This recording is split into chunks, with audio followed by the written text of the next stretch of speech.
9 โมงตอนนี้ก็เริ่มหมอดไฟห่านหลายๆห่านเท้ามาประมาณ6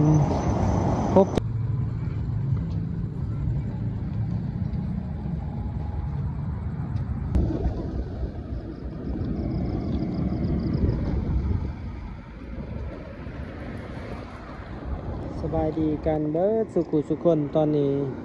เฮาอยู่ที่เส้นทางถาดหลวงทั้งหน้าของเฮาก็เป็นศูนย์การค้าถาดหลวงเนาะแต่ว่าปัจจุบันก็สิเป็นซูเปอร์มาร์เก็ตดีมาร์กซึ่งว่าสิเป็นซูเปอร์มาร์เก็ตดีมาร์กเซาสันลุมสัน2สัน3ก็น่าจะบ่มีการขายเครื่องเนาะน่าจะมีบางออฟฟิศที่เปิดอยู่เทิงแต่ว่าสันดาดฟ้าเป็นอันนั้นทุกคนมันเป็นรูฟท็อป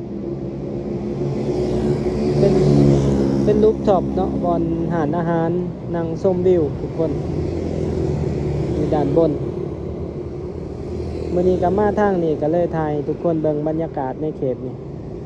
แล้วก็สิพาทุกคนไปเบิ่งอีกหลายๆมุมในนครหลวงเวียงจันทร์ยามค่ำคืนนี่ก็เป็นเส้นทางถาดหลวงตอนนี้เวลา 8:30 นหรือว่า 2 ทุ่มประมาณ 2 ทุ่มครึ่ง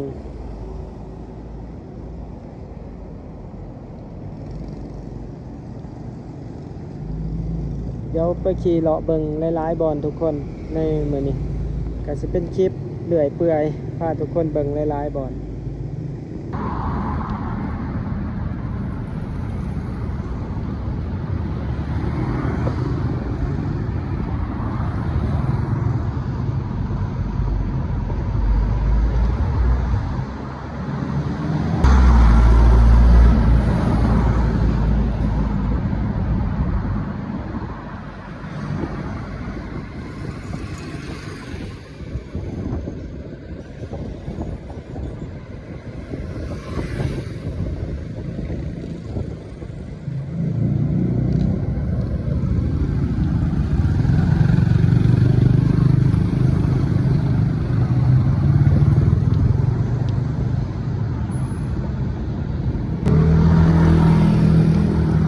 เดี๋ยวสิเข้าไปเบิ่ง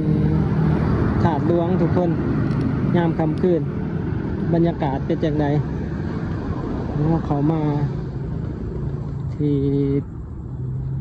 ทางเขาวัดถาดหลวง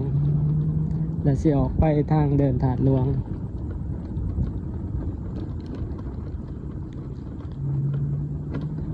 พาขี่รถเล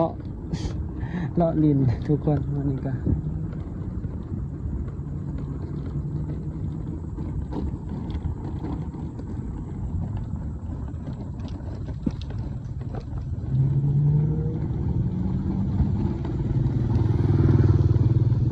โอ้ทั้งไงเขาจะมีงานได้นี่เขาจะจัดสถานที่อยู่อันนี้ทุกคนอยู่หอศาลาบอกเอิญศาลาหงธรรมตัวนี้เป็นถาดหลวง บรรยากาศค่ำคืน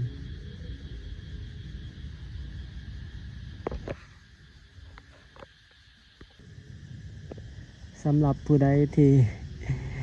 จากบ้านจากเมืองไปดนเนาะผู้ใดที่ไปทำงานต่างประเทศหรือเห็นลาวดนเบิ่งคลิปบ่าวแม่นไส้ได้เด้อสำหรับคลิปนี้พาเบิ่งอีกหนึ่งบรรยากาศของค่ำคืนอีกมุมหนึ่งในนครหลวงเวียงจันทร์นี่ก็อยู่ที่ถาดหลวงทางนี้เขาเจาะก็มีงานเดี๋ยวไปอ่านเบิ่ง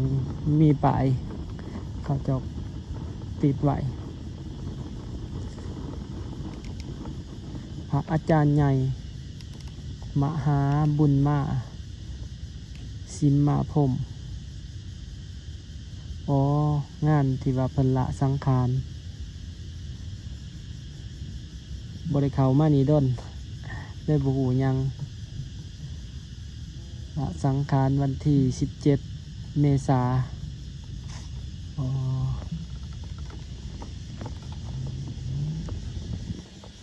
อันนี้นะจะแมนเพิ่นเปิดให้เขาไปกราบไหว้บ่หรือจังใดแต่ว่าเพิ่นมีการตกแต่งทางหน้าน่าจะเป็นกองบุญบ่ทางเทิงครับทุกคนก็บ่ได้เข้ามาหลายมื้อต้นเติบแต่ก่อนปีใหม่ก็บ่ได้เข้ามาเลย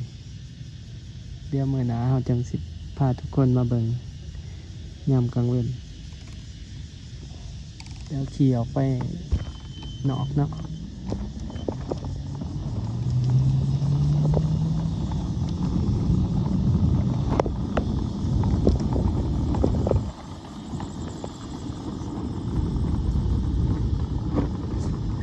บรรยากาศเดินถาดหลวงตอนนี้8 โมงป้ายแล้วก็เริ่มเงียบ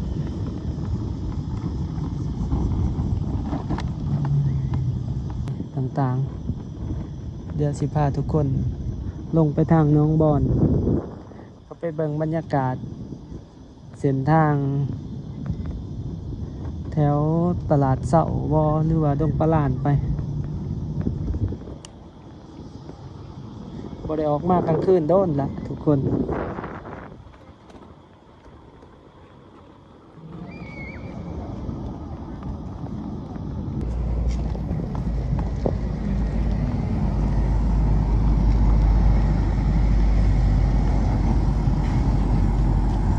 ตัวนี้เป็นบรรยากาศ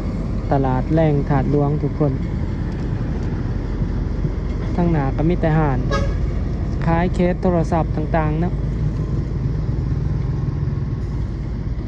เดี๋ยวพาทุกคนขี่รถลงไปทางน้องบอน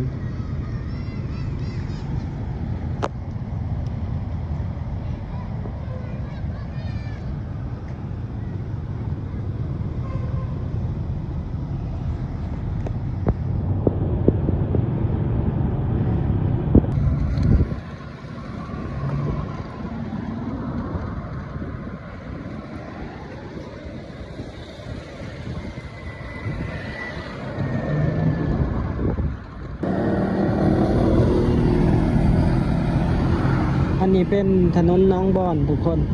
เราสิลงไปทางคุณเนาะลงไปทางตลาดเสาตอนนี้เราอยู่แถวถนนเขตบ้านน้องบอนลงไปโพนไส้ถ้าเลี้ยวซ้ายก็ขึ้นไปถาดหลวง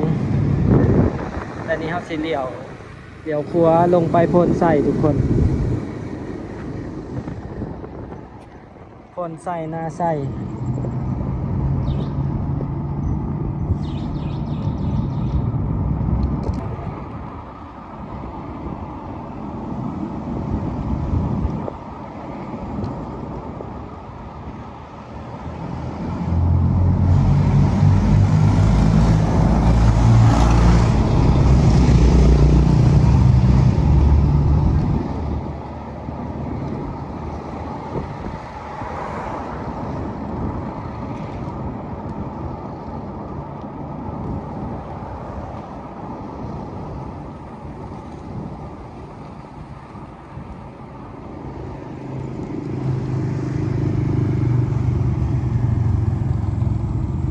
ตัวนี้เป็นเขตโพนไส้ขึ้นไปสายมือกับหน้าไส้ทุกคนนี่เป็นปั๊มปตทโพนไส้ขวามือครับ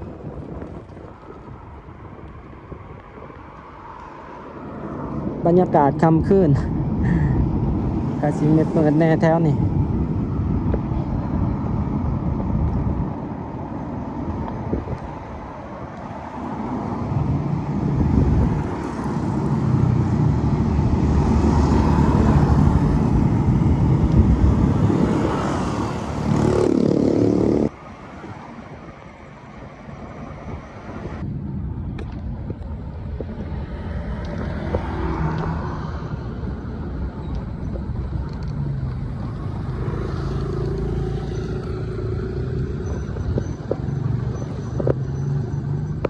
คืนนี้เราก็อยู่ ทั้งขางของวัดถาดฝุ่นทั้งหนาของกระทรวงบ่อแห่กระทรวงพลังงานและบ่อแห่และกับป้ายรถเมล์ BRT ที่เราเห็นสิลงไปซอยตลาดเสาสี่แยกไฟแดงดงปลาล้านทุกคนที่เราเห็นทั้งหนา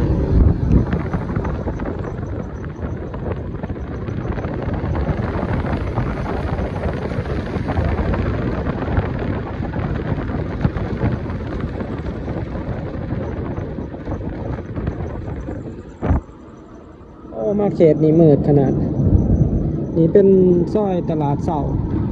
สายมือก็เป็นตลาดครัวดินเขตนี้เขาเจ้ากำลังเอาสายไฟลงดินดอกไฟก็ถือว่าบ่ได้เปิดค่อนข้างว่ามืดลงมาเบิ่งซอยตลาดเสาทุกคน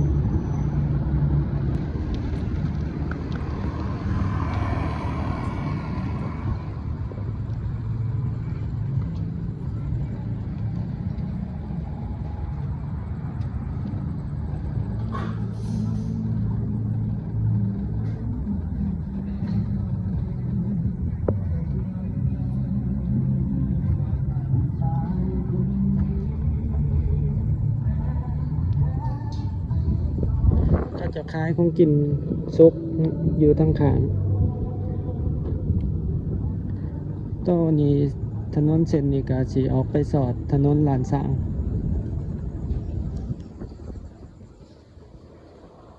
ทางขางของตลาดเสา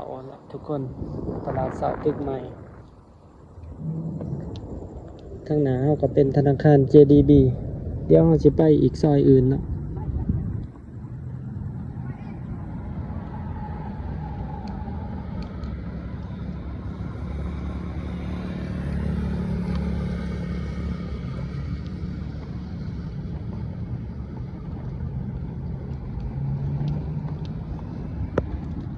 เดี๋ยวทุกคน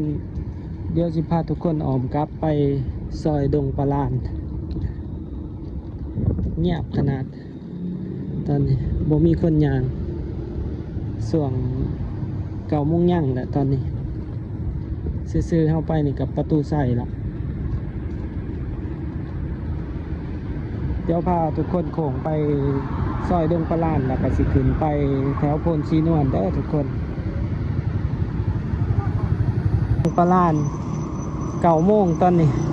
ก็เริ่มหมอดไฟห่านหลายๆห่านเท้ามาประมาณ6-7 โมงนี่ถือว่า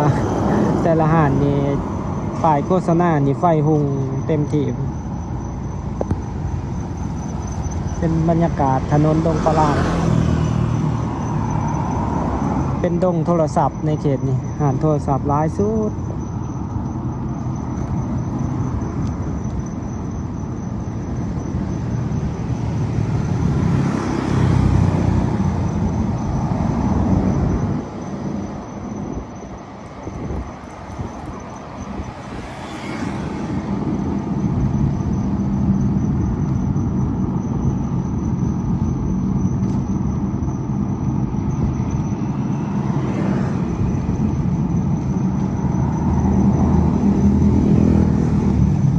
เดี๋ยวสิพาทุกคนเลี้ยวขวาออกไปทางพักสัน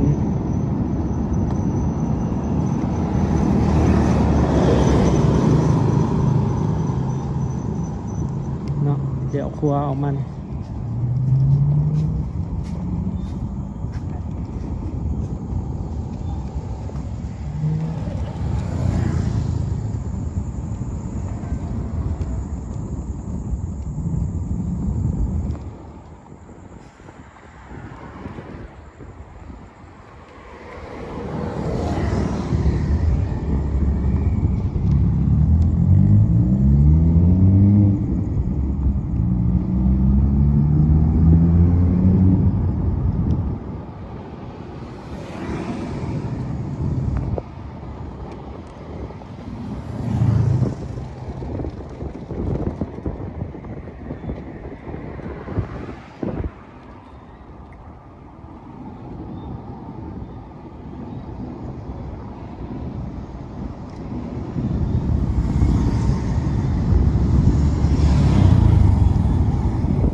บัดนี้เฮาสิพาทุกคนขึ้นไปแถว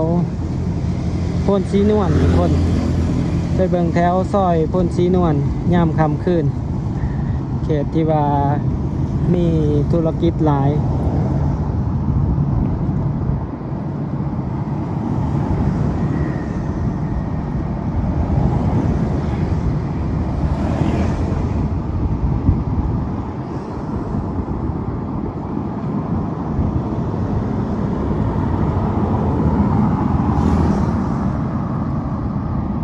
ตัวนี้เป็นเทคดีพลัสสายมือของเฮาอยู่ที่ตึกเวียงตึกภาคสันนี่จะมีเทคอ่านบันเทิงเดี๋ยวไปเบิ่งกันที่ซอยพลสีนวลทุกคนตอนนี้เฮาก็อยู่แถวถนนดงปลายหน้าไปสอดพลไส้ตัวนี้เขตพลสีนวลตัวนี้ก็เป็นเซเว่นสาขา7นครหลวงเวียงจันทน์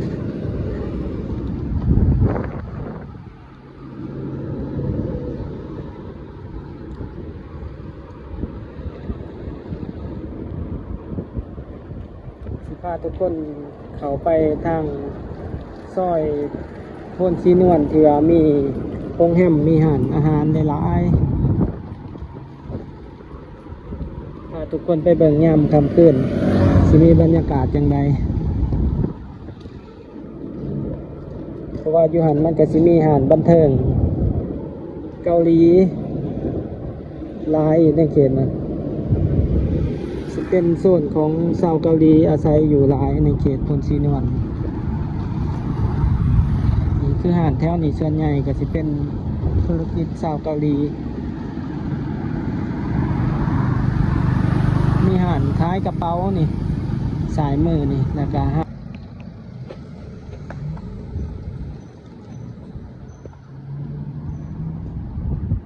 โรงแรมโข่งค่ำอยู่นี่สิมีหลายอย่างพิซซ่าอาหารเหล่าอาหารฝรั่งอาหารเกาหลีมีเบิดในเขตนี่เอาสีเหลี่ยวครัวบอลนี่ทุกคน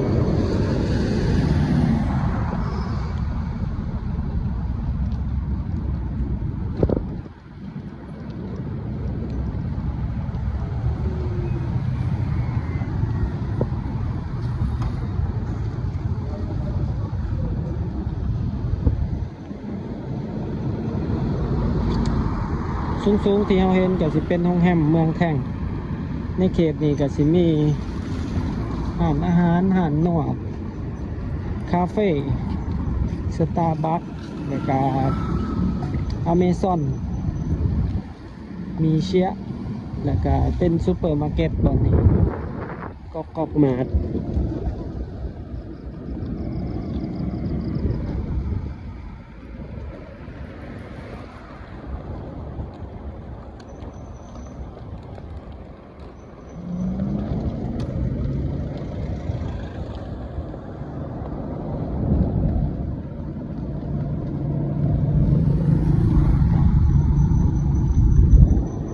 เป็นโรงแรมเมืองแท่งเวียงจันทน์แต่สายมือที่เราเห็นนี่ก็สิเป็นหาดคาราโอเกะเป็นหาดบันเทิงชาวเกาหลีมาลงทุน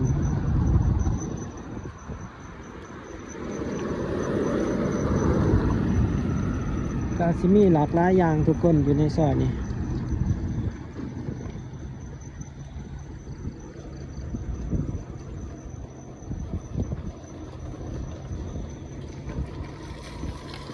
ตั้งหนาที่เราเห็นนี่นะจะเป็นสาขาของตัวแทนของธนาคารค่ำผู้วงทุกคน Easy Gold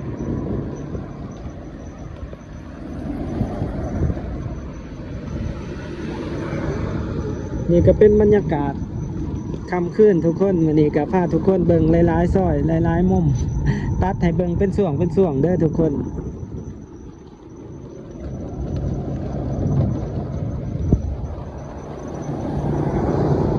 ก็สิมีอยู่ประมาณนี้สำหรับในคลิปนี้ก็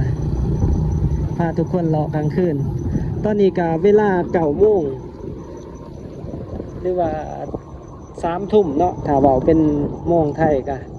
ก็สิมีอยู่ประมาณนี้ทุกคนสำหรับในคลิปนี้ถ้าผู้ใดมักหรืออยากสนับสนุนกันก็อย่าลืมกดไลค์กดแชร์กด Subscribe เพื่อเป็นกำลังใจให้กันเด้อทุกคนแต่ตอนนี้บ่าวแม่นไส้ก็ต้องขอกล่าวคำว่าขอบใจแล้วก็สบายดีเมื่อก่อนบัดนี้เมื่อทางมืดได้ทุกคนบัดนี้